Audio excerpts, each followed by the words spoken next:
The truth is the starting line. We live in a world that's very unauthentic.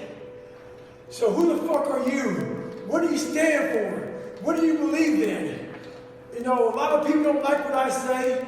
A lot of people hate that I cuss. A lot of people hate a lot of things about me. I don't give a shit. When you find out who you are, that's when you start living your life. Don't fit in just for the sake of fitting in life.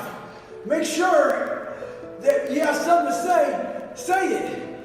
Social media nowadays is one of the biggest forms of being fake in the world. People buy likes, people buy friends, people buy comments, all this fucking bullshit. Make sure in life you do what you have to do, say what you have to say, and live the life you have to live. Don't walk around being a fake human being.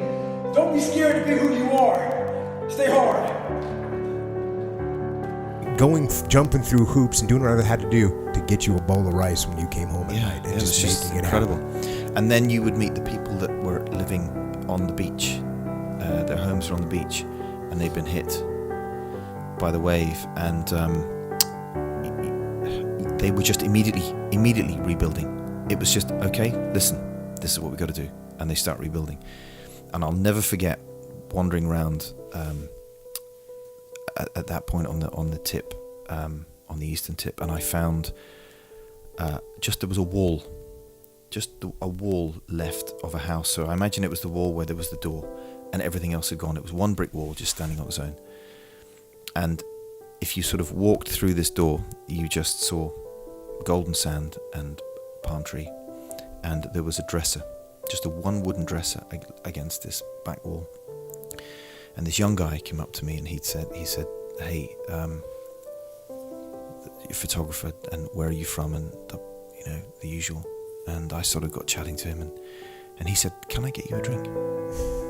And I said, "Listen, I'm fine. Seriously, don't worry about it. I'm absolutely fine, but thank you." He said, "No, listen, I can run to the store, which was about a mile inland. Yeah, and I can get you a Diet Coke or a Coke, whatever it is." I said, "Please, listen, I'm seriously, I'm absolutely fine."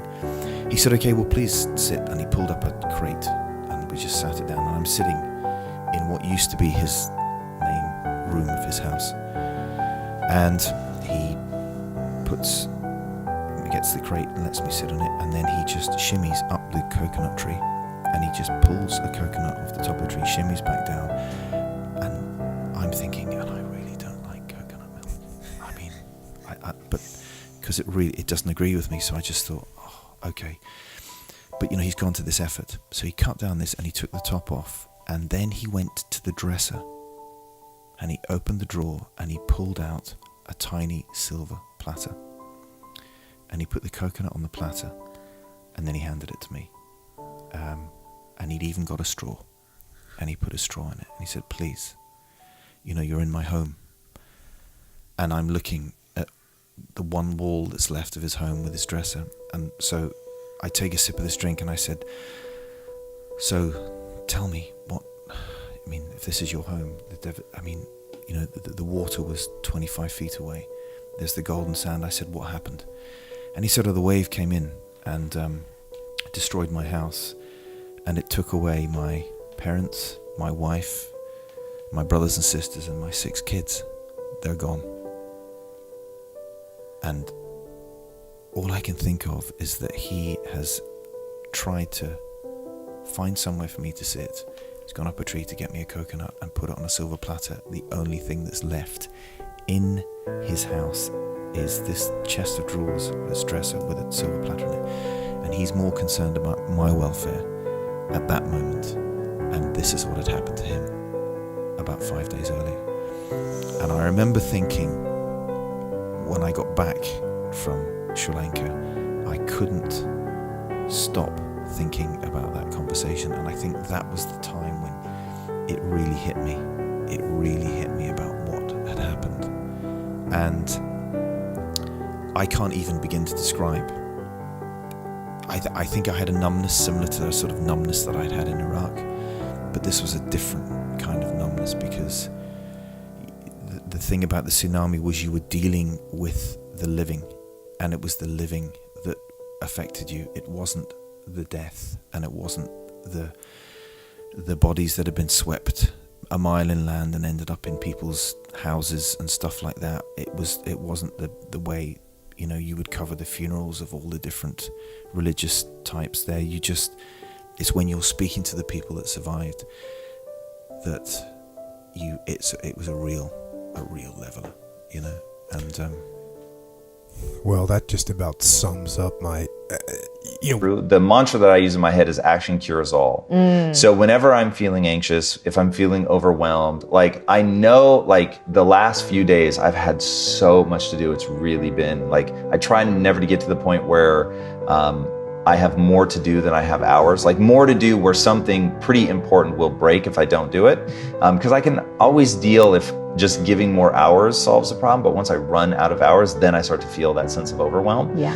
And I was having that sense of overwhelm. And I thought, okay, if I sit here in this, it's not going to go away. But if I actually just, what's the most important thing on the list and start doing it, it will immediately diminish my sense of anxiety, of being overwhelmed. So yeah, that one's super powerful, and I don't think a lot of people lean into that. One of my other favorite ones is clarity comes from engagement, not thought, you know. You gave me that one the very first time we met. That's so powerful. Yeah, because we can all sit here and be like, I don't know. Like, should I say yes to this person? Should I hire this person? Should I go ahead with this product launch? Should I go ahead writing this book? And I think until we actually start to do the activity or find a small way to test to actually dip our toe in the water, we won't know. It's just going to be like this mental exercise and this cyclical type of thinking and back and forth and back and forth. But the moment you bust out of that, it's kind of like you go into a new matrix. The feedback you'll get both from the outside world, meaning, do I actually, you know, wow, this is kind of fun. And what happens inside? Do I like this? Does this feel great? Is this a challenge that I want to take on? You're going to get all the information you need to inform your next step. And what's great is you don't have to know everything in advance. You don't have to have a perfect plan because those rarely work. All you need to do is to get into that motion and to trust that clarity comes from engagement, not thought. And the more active steps you can make, like rather than necessarily watching, 5 hours of a tutorial online, well, I love the internet and it's great. Can you pick up the phone? Can you go to an in-person class? Can you go and meet someone in real life? I think that active learning gets us so much farther faster than the kind of quasi, like, I'm going to do some research online. Again, that's cool for like a minute, but don't get sucked down the rabbit hole for like 3 hours, 3 weeks, or 3 years. I'm going to read you a few quotes from your book. Your book is super rich in quotes. I wrote so many, but we'll start with just... The thing about human beings is like, what are you? You're not just how you look. The problem is with a lot of people, you gauge how you look based on how sexually desirable you are. Yeah. That's the real issue with people. You see it with a lot of people as they get older, they start freaking out, and there's fucking photos of Mickey Rourke now. Mickey Rourke was at the UFC this weekend. It's like, somebody talk to that guy. He's got fake hair and fake lips, and his face, something's going on with his face, and it's like, God, give him a hug. He's fucking Mickey Rourke. Does he know he's Mickey Rourke? Is there anything about you that you don't like that you'd like to change? No, but for what, man? You deal with all the perspective. Deal with the perspective of who you are in comparison to who you could have been. You could be born in Ethiopia with no feet. My nose is too wide at the top. Yeah. There's a part of my nose that gets kind of weird right here. Let's just smooth that out to be good. You're not going to be good. You're going to start tweaking out about other things. There's people that get their shins broken and separated slowly with these devices that make them inches taller. In China, it's a big deal. There's a lot of guys in China that they feel like they can't get a woman because they're below 5 feet tall. And so they're slowly but surely stretching the fucking bones of their legs out. Oh my God. They have these bolts that are attached to their bone, and they crank it, and they slowly separate. They saw it, and they slowly separate it. So it grows a little bit, and then they separate it more, and it grows a little bit, and they separate it more, and the bone keeps filling in. That's fucking madness. The mechanics of your body are all out of whack because you got a 7-foot-long shin bone. Like, the whole thing is madness. People are crazy. I think health and well-being is good, maintaining vitality is good, but you got to also have perspective. Perspective is big. And sometimes people, they just get mad because they don't look like Lorenzo Lamas in his prime. They get mad because they're born, fill in the blank. I wish I was Filipino and I'm Thai. I wish I was black and I'm Asian. I wish I was Asian and I'm fucking Portuguese. People have weird things in their head where they want to be something other than what they are. And right now, that's unavailable. So you're losing resources in your 90, whatever the fuck it is, year ride on this globe. The lecture of fear goes something like this. All people are afraid. Being afraid is a very normal, healthy thing. If an individual were not afraid, I would have to send them to a psychiatrist to find out what was wrong. Nature gave us fear in order to survive. And of course, fear is our best friend. Without fear, we would all die. We'd do something foolish or stupid, which would cause our death or being crippled. Fear is something which has to be controlled. I always compare it to fire. Fear, like fire, must be controlled. And once it gets out of control, like fire, it can destroy everything around you. Not only the individual, but everything around you. But once you control fear like fire, you could make it work for you. Without fire, we wouldn't have the civilization we now recognize. The fighter who controls his fear can now function in a manner far over and beyond anything he was capable of before. Fear is your friend. And nature gave us fear in order for us to survive. And I give the example of the deer crossing an open field and coming to the forest, and instinct telling him danger is present in the trees, perhaps in the form of mountain lions. At that moment, the adrenal gland injects adrenaline into the bloodstream, the heart beats faster, enabling the deer to perform an extraordinary feat of agility, sufficient to get out of the immediate danger. Now, we, as human beings, in my opinion, retain these qualities, though they're somewhat dormant because we live in a civilized atmosphere. But nevertheless, faced with a situation that intuition tells us danger is present, these natural assets that nature gave us to survive come to the surface.